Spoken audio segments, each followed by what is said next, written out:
तो प्यारे दोस्तों, स्वागत है आप सभी का आपके अपने YouTube channel target with RB पर। तो आप आशा करते हैं कि आप सभी स्वस्थ और मस्त होंगे। तो चलिए हम वीडियो को शुरू करते हैं।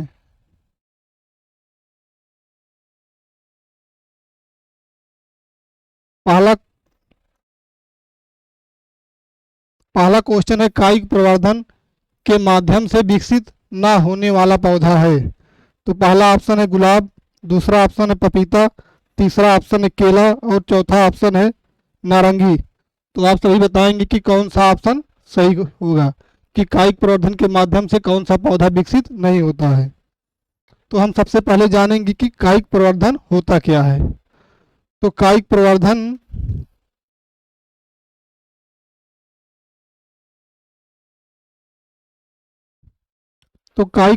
वह होता है जो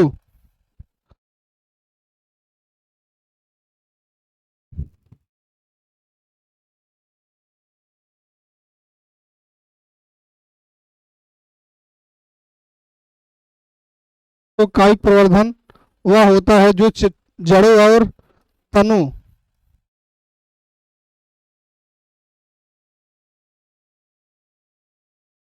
जो जड़ों और तनों दोनों द्वारा जिसकी उत्पत्ति हो, वह कायिक प्रवर्धन कहलाता है। और जो सिर्फ जड़ों ही द्वारा जिसकी उत्पत्ति हो, उसमें कायिक प्रवर्धन नहीं होगा। तो पहला ऑप्शन है गुलाब, तो इसमें कायिक प्रवर्धन होगा क्योंकि यह जड़ और तने दोनों से इसकी उत्पत्ति होती है। दूसरा ऑप्शन तीसरा ऑप्शन है केला, तो केला भी मतलब दोनों से होता है। चौथा ऑप्शन नारंगी, तो नारंगी भी दोनों से होता है। पपीता पपीता जो है सिर्फ जड़ द्वारा होता है। तो दूसरा ऑप्शन सही होगा। चलते हैं अगले क्वेश्चन पर। अगला क्वेश्चन है, राष्ट्रगान अपने हिंदी संस्करण में कब अपनाया गया। तो आप सभी लोग बताएंगे कि राष्ट्रगान अपने हिंदी संस्करण में कब अपनाया गया। तो पहला ऑप्शन है 24 जनवरी 1950। दूसरा ऑप्शन है 26 जनवरी 1950। तीसरा ऑप्शन है 2 अक्टूबर 1948 और चौथा ऑप्शन है 15 अगस्त 1947।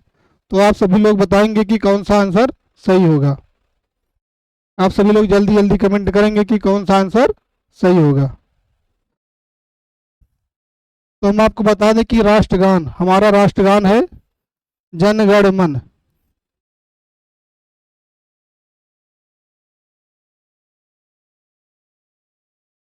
हमारा राष्ट्रगान है जन गण मन और इसके रचयिता है रविंद्रनाथ टैगोर जी।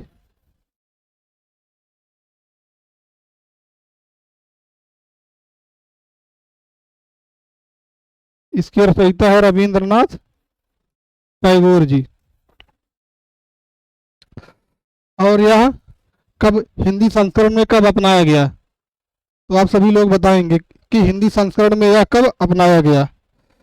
तो यह जो है पहली बार 1911 ईस्वी में कल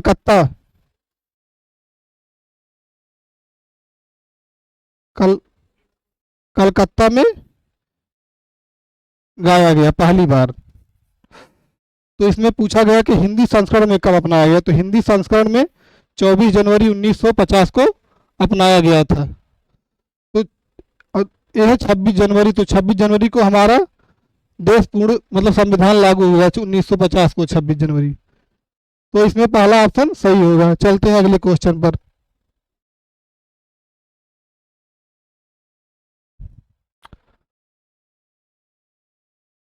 तो अगला क्वेश्चन है, परिवार एक जैविक इकाई है, इसको किसने प्रतिपादित किया। तो आप सभी लोग बताएंगे कि परिवार एक जैविक इकाई है, इस शब्द को किसने बताया था। तो आप सभी लोग कमेंट करेंगे कि कौन सा ऑप्शन सही होगा। पहला ऑप्शन है मैकाइवर, दूसरा ऑप्शन है C.H. पेज, तीसरा ऑप्शन है नी काम्प और चौथा ऑप्शन है गिस्बर्ट। तो आप सभी लोग कमेंट करेंगे कि कौन सा ऑप्शन सही होगा। तो इसमें पहला ऑप्शन सही होगा, परिवार एक जैविक इकाई है। इस शब्द को सर्वप्रथम मैकाइवर ने दिया था। तो चलते हैं अगले क्वेश्चन पर।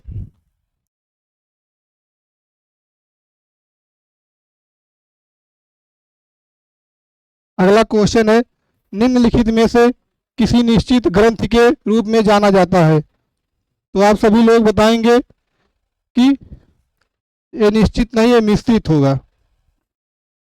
तो आप सभी लोग बताएंगे कि निम्नलिखित में से किसी मिश्रित ग्रंथ के रूप में जाना जाता है। तो आप सभी लोग बताएंगे कि मिश्रित ग्रंथ के रूप में किसे जाना जाता है।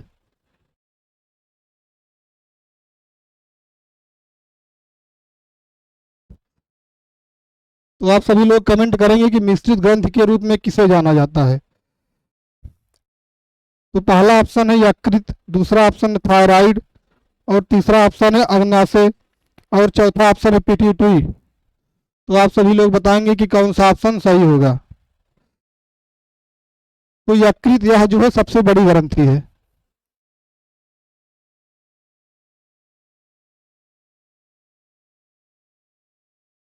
यदि पूछा जाए सबसे बड़ी ग्रंथि, तो सबसे बड़ी ग्रंथि जो है ये यकृत होता है।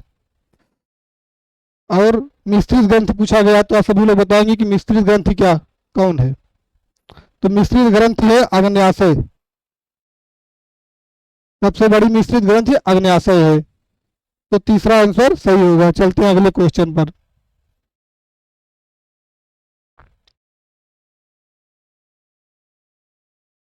अगला क्वेश्चन है, मानव शरीर की सबसे छोटी ग्रंथि कौन सी है। तो आप सभी लोग बताएंगे कि मानव शरीर की सबसे छोटी ग्रंथि कौन सी है। आप सभी लोग आंसर देंगे कि मानव शरीर की सबसे छोटी ग्रंथि कौन सी है, जिसमें पहला ऑप्शन है पीनियल ग्रंथि, और दूसरा ऑप्शन है थायराइड, तीसरा ऑप्शन है अग्न्याशय, और चौथा ऑप्शन है थाइमस। तो आप सभी लोग कमेंट करेंगे कि कौन सा ऑप्शन सही होगा। तो इसमें पहला ऑप्शन सही होगा, पीनियल ग्रंथि। यह शरीर की सबसे छोटी ग्रंथि है। यह ब्रेन में पाई जाती है।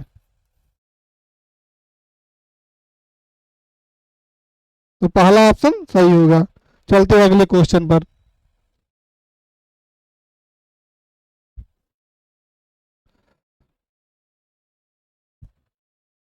तो अगला क्वेश्चन है, वन संरक्षण अधिनियम किस वर्ष पारित किया गया। तो आप सभी लोग बताएंगे कि वन संरक्षण अधिनियम किस वर्ष पारित किया गया। तो पहला ऑप्शन है 1986, दूसरा ऑप्शन है 1990, तीसरा ऑप्शन है 1980, और चौथा ऑप्शन है 1988। तो आप सभी लोग बताएंगे कि कौन सा आंसर सही होगा।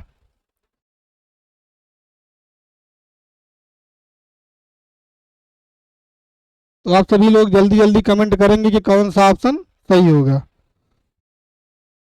तो हम बता दें कि 21 मार्च को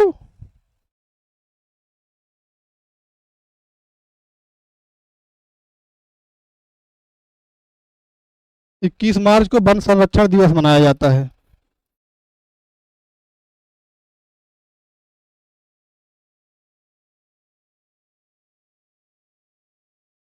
21 मार्च को वन संरक्षण दिवस मनाया जाता है। तो आप सभी लोग कमेंट करेंगे कौन सा ऑप्शन सही होगा। तो होगा वन संरक्षण दिवस 1980 को मनाया जाता है। तो तीसरा ऑप्शन सही होगा। तो चलते हैं अगले क्वेश्चन पर।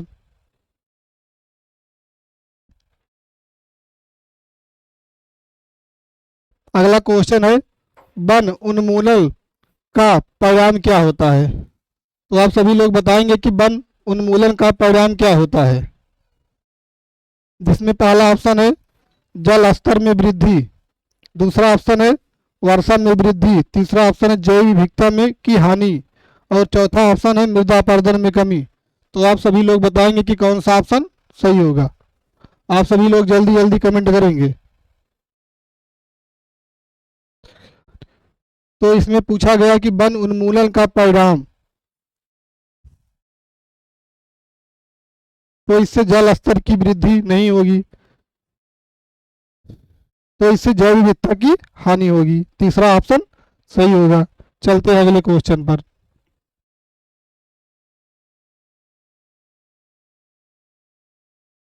अगला क्वेश्चन है, प्रकाश संश्लेषण के दौरान हरे पौधे निम्न में से किसे सोख लेते हैं। तो आप सभी लोग बताएंगे कि प्रकाश संश्लेषण के दौरान हरे पौधे निम्न में से क्या सोख लेते हैं? पहला ऑप्शन है कार्बन डाइऑक्साइड, दूसरा ऑप्शन है हीलियम, तीसरा ऑप्शन नाइट्रोजन और चौथा ऑप्शन है ऑक्सीजन। तो आप सभी लोग कमेंट करेंगे कि कौन सा ऑप्शन सही होगा।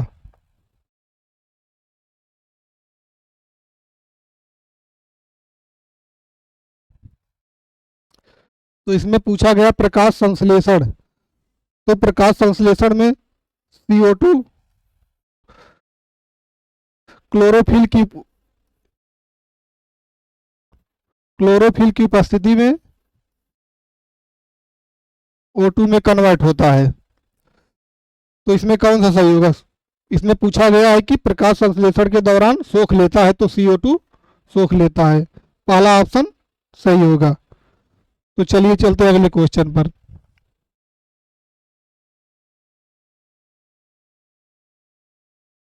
अगला क्वेश्चन है अपशिष्ट अपशिष्ट उत्पादों को खाने वाले जीवों को कहा जाता है। तो आप सभी लोग बताएंगे कि अपशिष्ट उत्पादों को खाने वाले जीवों को क्या कहा जाता है? तो पहला ऑप्शन है मांस भक्षी, दूसरा ऑप्शन रसायन भक्षी, तीसरा ऑप्शन है शाक भक्षी और चौथा ऑप्शन है मृतक भक्षी। तो आप सभी लोग बताएंगे कि कौन सा ऑप्शन सही होगा। तो ऑप्शन 4 सही होगा। इसमें यह जो है मृतक भक्षी कहलाते हैं। तो चलते हैं अगले क्वेश्चन पर।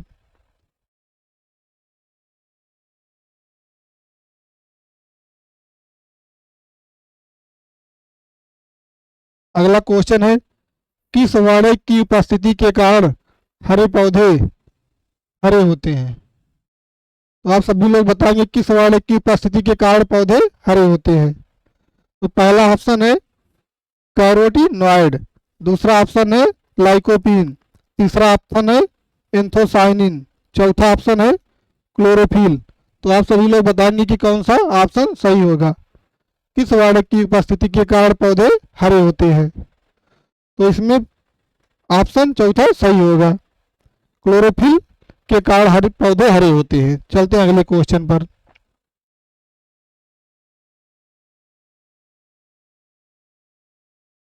अगला क्वेश्चन है झोपड़ी की छत में लकड़ी के फट्टे को दीमक से बचाने के लिए बीच में कौन सी लकड़ी का प्रयोग किया जाता है? तो आप सभी लोग बताएंगे कि झोपड़ी की छत में दीमक से बचाने के लिए कौन सी लकड़ी का प्रयोग किया जाता है। तो आप सभी लोग आंसर देंगे कि कौन सा ऑप्शन सही होगा। पहला ऑप्शन है नीम, दूसरा ऑप्शन है कीकर, तीसरा ऑप्शन है नीम और कीकर और चौथा ऑप्शन है इनमें से कोई नहीं। तो आप सभी लोग आंसर देंगे कि कौन सा ऑप्शन सही होगा।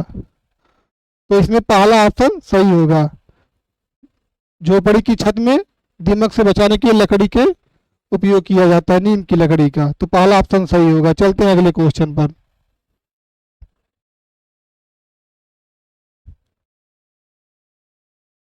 अगला क्वेश्चन है बच्चे को समाजीकरण का पहला पाठ कहाँ से प्राप्त होता है? तो आप सभी लोग बताएंगे कि बच्चे को समाजीकरण का पहला पाठ कहाँ से प्राप्त होता है।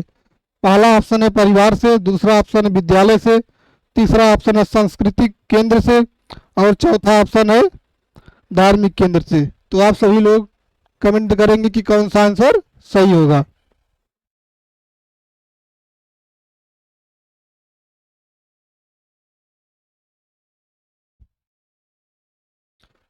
तो इसमें पूछा गया है कि पहला, तो पहला परिवार होगा। ये दूसरा पूछा गया तो दूसरा पाठशाला विद्यालय होता है। इसमें पहला आंसर सही होगा। चलते हैं अगले क्वेश्चन पर।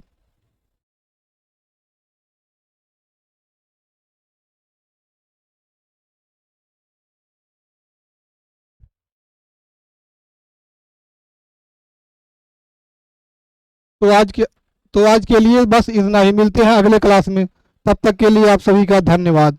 यदि वीडियो पसंद आए तो वीडियो को लाइक शेयर सब्सक्राइब करना ना भूलें। धन्यवाद।